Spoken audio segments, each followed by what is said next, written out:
नमस्कार, म चिसाङ शेर्पा। आज हामी फेरि पनि अर्को एकजना अतिथिसँग नयाँ संवाद श्रृङ्खला लिएर आएका छौँ। आज हामीसँग संवाद गर्नको लागि नेकपा एमालेका केन्द्रीय सदस्य तथा विक्कल रूपाकोट मजगढी नगरपालिकाका संस्थापक अथवा प्रथम उपमेयर बिना देवी राई हामीसँग नेकपा एमालेका केन्द्रीय सदस्य हुनुहुन्छ। उहाँसँग आज हामी एमालेको राजनीतिक विषयमा र खोटाङको राजनीतिक विषयमा कुराकानी गर्नेछौँ। म आजको यो संवादमा नेकपा एमालेका केन्द्रीय सदस्य विक्कल रूपाकोट मजगढी नगरपालिकाका प्रथम उपमेयर बिना देवी राईलाई स्वागत गर्न चाहन्छु। स्वागत छ यहाँलाई। हस्, धन्यवाद। आराम हुनुहुन्छ नि? आराम एकदम। अब हजुर नेकपा एमालेको केन्द्रीय सदस्य हुनुहुन्छ अहिले। अब खास म आज तपाईँसँग केन्द्रीय राजनीति भन्दा पनि जिल्ला केन्द्रित कुरा गर्छु। अहिले खोटाङमा चाहिँ नेकपा एमाले पार्टी कसरी चलिरहेछ? नेकपा एमाले पार्टी अब चुस्त दुरुस्त ढङ्गले आफ्नो सङ्गठनहरूलाई विस्तार गर्ने या सङ्गठनलाई पुनर्सशक्त बनाउने अभियानमा लागिराखेको छ। स्वभावैले हामी अहिले पार्टीको सङ्गठित सदस्यता रिन्यू गर्ने लगायत पछिल्लो अवधिमा पार्टीले जुन पार्टी 2082 को फागुनमा भएको निर्वाचन पछिको परिणामले हामीले अझै राम्रोसँग यहाँको हामी आफ्नो सङ्गठन निर्माण गर्ने वा जनताको काममा होस् या त जनतासँग हामी अझै नजिक भएर अझै उहाँहरूको भावनालाई बुझेर अगाडि बढ्नुपर्छ भन्ने मान्यता राखेका छौँ। त्यसअनुसार हामीले योजनाहरू बनाएर काम गरिरहेका छौँ। अब खोटाङमा एमाले त व्यवस्थित पार्टी, चलायमान पार्टी भनेर पनि हेरिन्थ्यो होइन? हजुर। तर पार्टी खिँदै गएको जस्तो देखियो नि। अब यसलाई म तपाईँलाई कसरी पुष्टि गर्छु भने फागुन 21 को प्रतिनिधि सभाको निर्वाचन भयो। अब त्यसमा 3898 मतान्तरले तपाईँको पार्टी पराजित भयो। एक हिसाबले सर्वनाक हार नै भयो भनौँ न। आरएन राईले 16612 मत ल्याउँदा एमालेका उम्मेदवार तपाईँहरूको यहाँको जिल्लाको पार्टी अध्यक्ष पनि हुनुहुन्छ उहाँ देवविक्रम राईले 12714 मत ल्याउनु भयो। के एमाले पार्टी खोटाङमा खिँदै गएको हो? त्यस्तो होइन। परिणामले त अब देखियो। यो खोटाङको मात्रै होइन, यो राष्ट्रिय राजनीतिमै यसपालि खालको भनौँ न सुनामी नै आयो भन्न चाहन्छु म। हाम्रो एमालेलाई मात्रै लोकतान्त्रिक पुरानो दलहरू सबै कमजोर बने। तथापि यो खोटाङ जिल्लाको सन्दर्भमा तपाईँले कुरा गर्दै हुनुहुन्छ। खोटाङ जिल्लामा नेकपा एमाले सशक्त हो भन्ने कुरा सबैले भन्नुभएको र त्यो प्रमाणित पनि थियो। अब हरेक हिसाबले हामी सङ्गठित हिसाबले पनि र हाम्रो क्रियाशीलता आफूलाई अब त्यो स्वभावले दाबी गरिन्छ नि राम्रैसँग तयारी पनि थियो। तथापि मैले अघि पनि जोडेँ, राष्ट्रिय राजनीतिको कुराले पनि यहाँ फरक परेको छ। म यहाँ धेरै लामो भन्न चाहन्न र हाम्रो आन्तरिक कुराहरू पनि केही थियो होला, अलिअलि तयारी पनि पुगेन होला। म तपाईँलाई ठ्याक्कै भन्दा जब यो देशमा एक खालको विध्वंस भयो त्यो पछिको घटनामा हाम्रो पार्टीप्रति अलिक बढी हेर्ने दृष्टिकोण नेगेटिभ थियो नि। हाम्रो पार्टी नेतृत्व र पार्टीप्रति त्यसलाई हामीले चिर्न पनि सकेनौँ। तपाईँलाई म ट्याक्कै भन्छु, हाम्रो पार्टीले केन्द्रमा हामी चुनावमा जानुहुन्न यो बेला भनेर भनिरहेको अन्तिम समाधान हुँदाहुँदै पनि फेरि पछि अब सबै दलहरू सहभागी हुँदाखेरिमा लोकतन्त्रमा चुनावबाट परत रहन सकिँदैन भनेर अन्तिम घडीमा चुनावमा सहभागी हुनुपर्ने हुँदाखेरिमा तपाईँलाई ठ्याक्कै भन्दा त्यो गल्ती अथवा हाम्रो चाहिँ होइन अथवा हाम्रो चाहिँ हामी यो कारणले हामी ठिक छौँ भन्ने कुराहरू पनि हामीले तल त्यो भन्न सकेनौँ। त्यो परिस्थितिले पनि हामीले खोटाङ जिल्लामा सोचे जस्तो हामीले जनतालाई हामीले त्यो चित्त बुझाउनु जुन हामीप्रतिको गुनासोहरू थियो त्यो चाहिँ हिजो काम गरेन भन्ने भन्दा पनि त्यो चाहिँ राष्ट्रिय राजनीतिमा जुन प्रभाव पर्यो त्यो यो छोटो बिचमा त्यो हामीले चिर्न सकेनौँ। त्यो कारणले पनि हो एक त। र केही अब यस्तै हो आन्तरिक कुराहरू होला, तयारीको कुरा सबै यस्तै कुराहरूले हामी पछि पर्यौँ र यहाँले भन्नुभयो यस्तै खिँदै गएको हो भन्न पाउनुहुन्छ र त्यो स्वाभाविक लागेको पनि म चाहिँ त्यो अब ठ्याक्कै त्यसलाई हामीले यो बेलाको परिणाम त्यो आए पनि हाम्रो पार्टी सङ्गठन अहिले पनि हामीले भन्छ अब मतदाताको कुरा त अब मतदाता सबैको पेवा हुन्न क्या। मतदाता सबैको कसैको पनि पेवा हुन्न र मतदाता भनेको चाहिँ त्यो अवस्था हेरेर त्यति बेलाको चाहिँ माहौल हेरेर अथवा कहिलेकाहीँ व्यक्ति हेरेर अथवा कहिलेकाहीँ चाहिँ भनिहाले व्यक्ति राम्रो हुँदाहुँदै पनि राष्ट्रिय राजनीतिमा फरक पार्छ। अनि हरेक हिसाबले गर्दा हामीले मत अलिक कम आएको सत्य हो। तर हामीले अब म तपाईँलाई भन्न चाहन्छु खोटाङ जिल्लामा अब त्यसलाई हामीले फेरि रिकभर गर्ने हिसाबले हामी कसरी लाग्ने भन्ने कुरामा चाहिँ सचेत छौँ र लागिरहेका छौँ। यसो अब खोटाङमा एमाले फेरि पनि मजबुत हुन्छ बनाउनुहुन्छ?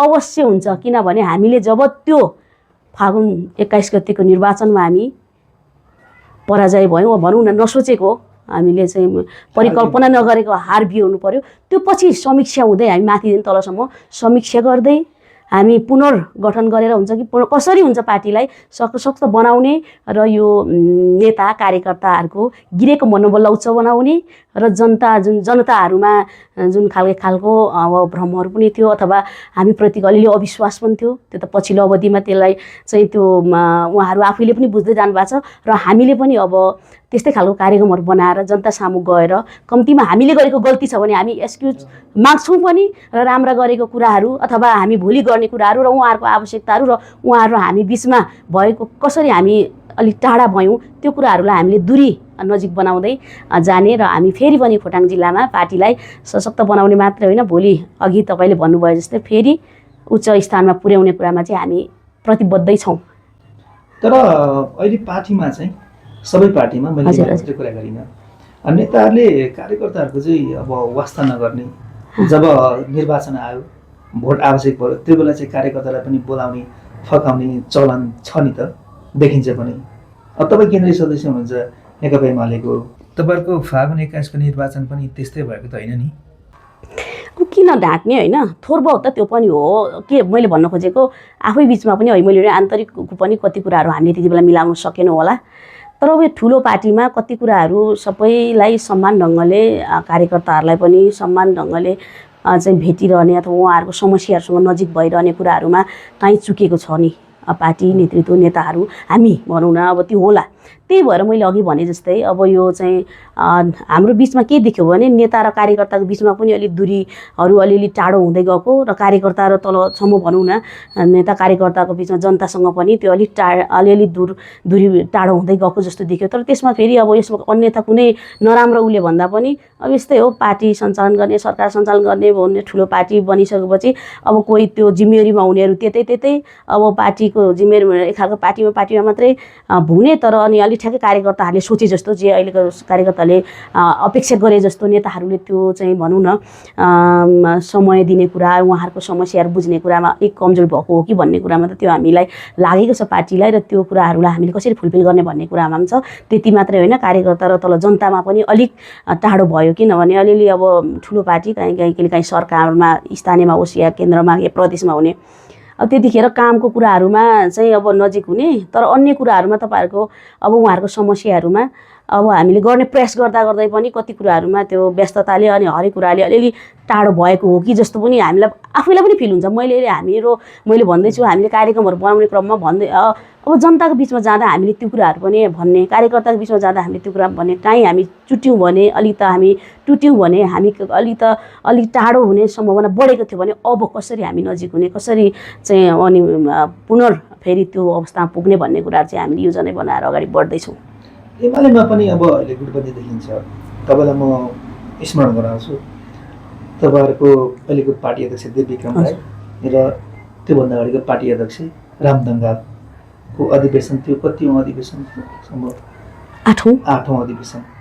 अब त्यसमा चाहिँ खोटाङमा पहिलोपटक एमालेको निर्वाचन भयो, अध्यक्ष पदमा निर्वाचन भयो। त्यहाँदेखि तपाईँहरूको अलिक गुटबन्दी देखिन्छ एमालेमा यहाँ खोटाङमा चाहिँ। अब त्यो अहिले पनि निरन्तर नै देखिन्छ। अब यसलाई तपाईँहरूले मत्तर बनाउन अथवा यसलाई साम्य बनाउनलाई के गर्दै हुनुहुन्छ? त्यो अब मत्तर बनाउन केही केही गरिरहनु पर्छ जस्तो चाहिँ मलाई लाग्दैन हो। यहाँले भने जस्तै इतिहासै होला खोटाङको जिल्लाको हकमा भन्ने हो भने हाम्रो नेकपा एमालेको नेतृत्व छनौटमा निर्वाचन भएको चाहिँ पहिल्यै नै हो, र यो अब एउटा लोकतन्त्रको सुन्दर पक्ष पनि होला। हिजो अलिक सरल ढङ्गले मिल्ने कन्डिसन हुँदाखेरिमा अब नेतृत्व चाहिँ सहज ढङ्गले बन्यो, तर अहिले अब ठुलो पार्टी धेरै नेताहरू आकाङ्क्षा अब अलिक बढी हुँदाखेरिमा त्यो प्रतिस्पर्धा भयो। तर त्यो प्रतिस्पर्धा त्यति बेला जतिखेर प्रतिस्पर्धा भएर एकजना विजय एकजना परिचय भयो, त्यो पछि लगभग अब त्यो सक्यो भन्ने हामीलाई चाहिँ लाग्छ। पछिल्लो अवधिमा केही काहीँ कतै देखियो भने यहाँहरूले महसुस गर्नु भएको छ भए पनि अब पछिल्लो अवधिमा आउँदै जाँदा त्यो कुराहरू हाम्रो एकदमै अब कम दूर भइसक्यो। अहिले त एकताबद्ध रूपमै हामी हाम्रो पार्टी नेताहरू जो रामदङ्गाल अनि देवविक्रम राई एकताबद्ध रूपमै उहाँहरू लागिरहनु भएको छ र अब यदि त्यस्तो अलिअलि काहीँ त्यस्तो छ भने हामी पनि भन्छौँ उहाँहरू हाम्रो नेताहरू हो, त्यो हुनुहुन्न भन्ने छ सबै चाहिँ आम खोटाङेहरूको, खोटाङे नेकपा एमालेलाई माया गर्ने खोटाङेहरूको। त्यो हुँदाखेरिमा त्यस्तो अप्ठ्यारो अहिले छ जस्तो लाग्दैन। त्यसो एमालेमा अब गुटबन्दी छैन? हुँदैन, छैन, त्यो हुनु पनि हुँदैन।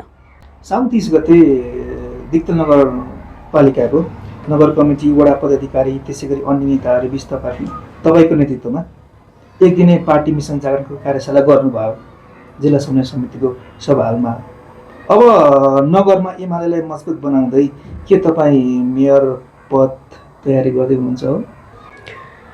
पहिलो कुरो त अघि मैले भने जस्तै हाम्रो अनपेक्षित परिचयपछि हामीले पार्टीलाई अब कसरी पुनः सशक्त बनाउने भन्ने कुरामा त हामी लागेकै नै छौँ, लागिरहेको छौँ। त्यही अनुरूप पार्टी जागरण अभियान भनेर केन्द्रले त्यो सर्कुलेट गरेको छ, त्यो आएको छ। त्यसको जिम्मेवारी मलाई खोटाङको जिम्मेवारीमा म छु र यो जो नगरपालिकाको चाहिँ म केन्द्रले चाहिँ खटाएको इन्चार्ज पनि भएको नाताले हामीले त्यो पहिलो चरणको लाग्छ जिल्लाकै पहिलो भयो, अरू जिल्लाहरूमा भर्खर सुरु हुँदैछ।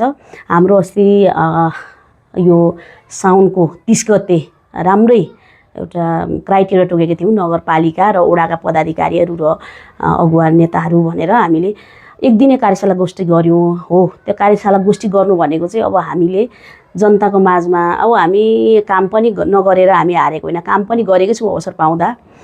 अब जनताले अब भनौँ न चाहिँ भनेको सेवाहरू सम्पूर्ण कुरा भने जति भएन होला, त्यो पुरा गर्ने चाहिँ क्रममा पनि छौँ र हामीले उहाँहरूलाई सुख दुःखको सारथी बनेको छौँ। तथापि यस्तो हुँदाहुँदै पनि हामी हार्यौँ, के कारण हो त? अघि मैले भने जस्तै के हामी तल पार्टीको नेता कार्यकर्ता र जनताको बिचमा हाम्रो चाहिँ दूरी टाढो भएर हो, या हामीले उहाँहरूको समस्या नबुझेर हो? यदि हो भने उहाँहरूको समस्या अब के छ, हामीले के गर्न सक्छौँ र उहाँहरूको समस्यामा हामीले समस्याहरूलाई बुझ्दै र उहाँहरूलाई फेरि अब चाहिँ उहाँहरूको दुःखमा साथ दिँदै सुखमा रमाउँदै उहाँहरूसम्म हामी पुगेर हाम्रो पार्टी सङ्गठन अलिक मजबुत बनाउनुपर्छ है भनेर योजना बनायौँ। त्यो योजना चाहिँ हामीले अस्ति एक दिने कार्यक्रम गरेर बनाएको छौँ। अब हामी लगभग साउनको 16 गतेपछि हामी क्रमशः वडाहरूमा जान्छौँ र त्यसको त्यो तयारीको लागि भन्दा त स्वभावले पार्टी बलियो बनाउनु, पार्टी बलियो बनाएर आउँदै गरेको स्थानीय निर्वाचन जित्नै हो। 84लाई नि 84 टार्गेटै हो, 84 टार्गेट हो। यसमा अब उम्मेदवारको कुरा अब तपाईँ मेयर बन्नलाई भन्दा म मेयर नबन्दा पनि त्यो चाहिँ सशक्त पार्टीको सङ्गठन बनाउनुपर्छ, जो मेयर आए पनि जित्नुपर्छ भन्ने छ। र यहाँले भन्नुभयो जस्तै तपाईँ भन्दा स्वभावैले पार्टीले मलाई अवसर दिँदा म पनि तयारी हो र त्यही अनुसार हामी पार्टी सङ्गठन मैले भने फेरि भन्छु हामी मेरो यो कर्तव्य हो यहाँ पार्टी सङ्गठनलाई बलियो बनाउनलाई त्यो रूपले लागिराखेको छु। त्यहाँ जोसुकै उम्मेदवार हुनसक्छ, तथापि फेरि पनि भन्छु पार्टीले मलाई विश्वास गरेको खण्डमा स्वभावैले यो नगरपालिकामा एउटा सशक्त उम्मेदवार मात्र होइन विजय हुने उम्मेदवारमा पर्छु। तपाईँ त फेरि यो नगरपालिकाको प्रथम उपमेयर पनि हुनुहुन्छ हो। यहाँ त्यही बेला म एकदमै यस्तो भन्दा चाहिँ म यो नगरपालिकाको सम्पूर्ण जनताहरूलाई जहिले सम्मान गर्छु। मलाई पहिलोचोटि यो नगरपालिका भनौँ न देशमै सङ्घीयता आएपछि लोकतान्त्रिक गणतन्त्र नेपाल स्थापना भएपछि पहिलो भएको स्थानीय चुनावमा यो दिक्तेल रूपाकोट मजुवागढी नगरपालिकाको नगर प्रमुख भएर मलाई सेवा गर्ने अवसर दिनुभएको थियो। नगरवासीहरूप्रति म जहिले सम्मान गर्छु र फेरि पनि भन्छु यहाँले भन्नुभयो जस्तै म पहिलो थिएँ, हामी भयौँ र हामीले नगरपालिकामा आएपछि अब इमानका साथ केही गर्ने प्रयास पनि गऱ्यौँ। समय सापेक्ष होइन, पहिलो थियो नि त हाम्रो, त पहिलो थियो। हामीले केही गर्ने प्रयास राम्रै प्रयासहरू पनि गरेका थियौँ, केही सम्पन्न गऱ्यौँ, केही सुरुवात गऱ्यौँ। भनौँ न पहिलोचोटि भएकोले धेरै कुराहरू हामीलाई त चुनौती नै थियो नि त, त्यो पनि हामीले राम्रैसँग सामना गरेको थियौँ। त्यो हिसाबले पनि म अलिक चाहिँ नगरप्रति खुसी पनि छु र नगरकोमा चाहिँ मलाई नगरवासीले माया गरिरहनु भएको छ भन्ने पनि लाग्छ हौ, विश्वास। नगरवासीले चाहना गरे भने तपाईँ मेयर पदमा पछि हट्नुहुन्न? अवश्य अवश्य, एकदमै नगरवासीहरूले मलाई माया गर्नुभएको छ। अहिले पनि म गाउँतिर जाँदाखेरिमा भन्नुहुन्छ तपाईँहरूले राम्रै काम गर्नुभएको थियो, कस्तो इमानका साथ काम गर्नुभएको थियो, कुनै पार्टी पनि हेर्नु भएन, कुनै जाति पनि हेर्नु भएन, कस्तो इमान्दार हुनुहुन्थ्यो, खुसी छौँ, फेरि पनि आउनुपर्छ भनेर भन्नुहुन्छ के। त्यो देख्दा चाहिँ एकदमै खुसी पनि लाग्छ, भावुक पनि भइन्छ र म उम्मेदवार हुँदा जिताउनुहुन्छ भन्ने पनि विश्वस्त छु। अब तपाईँहरूले मिसन 4 अभियान सुरु भयो तपाईँहरूको एक हिसाबले। त्यो मिसन 4 अभियानमा तपाईँले त नगर कमिटीका र वडा पदाधिकारी कुराहरू सुन्नुभयो नि त। हजुर हजुर। अब यो नगरमा कसरी जिताउने, कसरी एमाले अघि बढाउने भन्ने तपाईँहरूको प्लानिङ भयो हजुर होला। हजुर। कार्यकर्ताको चाहिँ के छ अहिले यो सुझाव, अहिले पछिल्लो अवस्थामा चाहिँ के भन्नुहुन्छ कार्यकर्ताहरू? त्यही हो, अब कार्यकर्ताहरूले गाउँमा अलिअलि गुनासो छ, हामीले अब अलिक भनौँ न जनभावना अनुसार अलिक काम गर्न सकेनौँ कि, नेताहरू अलिक विलासी भयो कि, अथवा भनौँ न अब जुन उद्देश्य अनुसार हामीले काम गर्न सकेनौँ कि भन्ने पनि छ। र जसले गर्छ त्यो प्रति बढी आशा भएर पनि हो भन्ने पनि छ। किनभने अवसर पाउँदा नेकपा एमालेका जनप्रतिनिधिहरूले काम गरेकै पनि छ। अब 100 मा 100 त भन्न सकिँदैन, तर गरेकै पनि छ। त्यो हुँदाखेरिमा कति अभावहरू छ नि त, सबै त पुरा हुन सक्दैन। त्यो अभावहरूमा चाहिँ के अझै भएन किन चाहिँ, अब हुन्छ नि मान्छेले सबै खोज्छ नि त, एकचोटि नपुग्दाखेरि त्यो कुराहरूले पनि अलिअलि गुनासो छ भन्नुहुन्छ उहाँहरू। र अलिअलि हामी अलिअलि अघि मैले भने जस्तै अलि जनता माझमा चाहिँ हामी अलिक उहाँहरूसँग घुलमेल हुने कुराहरूमा अलिक पछि पऱ्यौँ भन्ने पनि छ उहाँहरूलाई, त्यो छ। अनि अन्य त अब सङ्गठन बलियो भएकोले, सङ्गठन तलसम्म जरासम्म टोलसम्म भएकोले गर्दा अलिक बढी गाउँमा आज जसले जहाँ जति जे मिडियाबाजी गरे पनि अलिक बढी चाहिँ जनतासँग नजिक भएको पार्टी एमाले वा भनौँ न पुरानो लोकतान्त्रिक दलहरू नि हो भन्ने कुरो त प्रष्टै छ। त्यो भएकोले जनतासँग हामी छौँ, तर पनि चाहिँ हामीले विश्वास चाहिँ यो बिचमा जित्न नसकेको। अब चाहिँ फेरि उहाँहरूले बुझिसक्नुभयो भन्छ क्या, अस्ति त्यही भन्नुभयो धेरैले, अब चाहिँ बुझिसक्नुभयो। अब भन्दैछ अब 84 आएपछि अब चाहिँ हामीले फेरि कुरा बुझ्यौँ। कहिलेकाहीँ त मैले भने त अघि नि, कोही पनि भोटर्स कसैको पेउ आउँदैन। हिजो मलाई यति मत आएको थियो, अब भोलि यति आउने हो भन्ने कुरा पनि हुन्न। किनभने त्यो चाहिँ अब भोटर्स कसैको पेउ आउँदैन। भोटर्सले भनेको हरेक कुराको जज गरिरहेको हुन्छ क्या, त्यो एउटा पक्ष मात्रै होइन, हरेक कुराको जज गरेको हुन्छ। त्यो भएकोले गर्दा जनता जनार्दन भन्छ, जनता नि हो भगवान्। त्यो भएकोले तल चाहिँ अब हाम्रो कार्यकर्ताको त्यही छ। अहिले अब खुसी चाहिँ ठिकै छ, खुसी नै हुनुहुन्छ, तर हामीले योजना बनाएर अझै जानुपर्छ भनेर उहाँहरूले पनि अब एक खालको राम्रा नराम्रा सबै कुराहरू चाहिँ आफ्नो प्रस्तुतिमा भनौँ न रिपोर्टिङमा गर्नुभयो। हामीले त्यही अनुसार उहाँहरूको भावना बुझेर हामीले कार्यक्रमहरू बनाएर पहिलो चरणको कार्यक्रम बनाइसकेको छौँ दसैँ तिहारसम्मको लागि। अनि त्यो सकेपछि फेरि अर्को चरणको कार्यक्रम हाम्रो बन्छ। तर अहिले त नयाँ पार्टीहरूको एकदमै जगजगी छ भनेर पनि राजनीतिकमा अलिक ज्ञान हुनेहरू, राजनीतिक अगुवाहरूले पनि भन्ने गरिरहेछ नि। ठिक छ त, अहिले देशभरि नै देशै अब भन्यो त हिजो अब यो देशमा, तर अलि जगजगी हुनु ठिकै हो। काम राम्रो गरे त यही ठाउँको लागि, यहीँको जनताको लागि हुन्छ।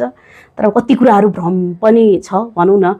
अहिले जनतालाई छ नि त, अब यस्तो कि लगाइदिएको छ 35 वर्षसम्म केही गरेन, केही भएन। धेरै लामो बस गर्न सकिन्छ क्या, 35 वर्षसम्म केही नभएको हो त।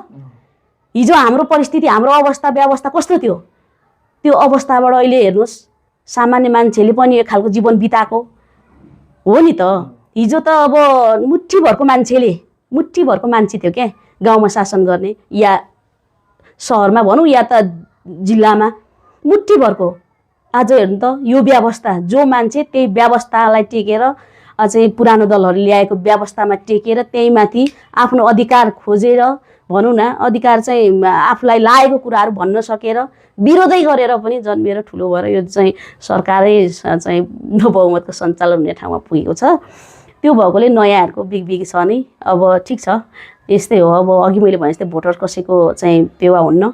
हिजो पुरानो दललाई दिइराखेकोहरूले एकचोटि हेरौँ न भनेर अब त्यो उहाँहरूले परीक्षा लिइसकेको छ, अब दिइसकेको छ। अब फेरि आउने दिनमा अब हेरौँ न, आफ्नो आफ्नो एजेन्डा, आफ्नो आफ्नो कार्यक्रम बनाएर जाने हो। र खोटाङ जिल्लाको सन्दर्भमा पनि हामीले देखिरहेका छौँ केही, तर अब ठिक छ, उहाँहरूको आफ्नो गतिविधिहरू उहाँहरूले गर्नुहुन्छ, हाम्रो गतिविधि हामीले गर्छौँ। जनताले विश्वास गर्ने कुरा हो मलाई लाग्छ।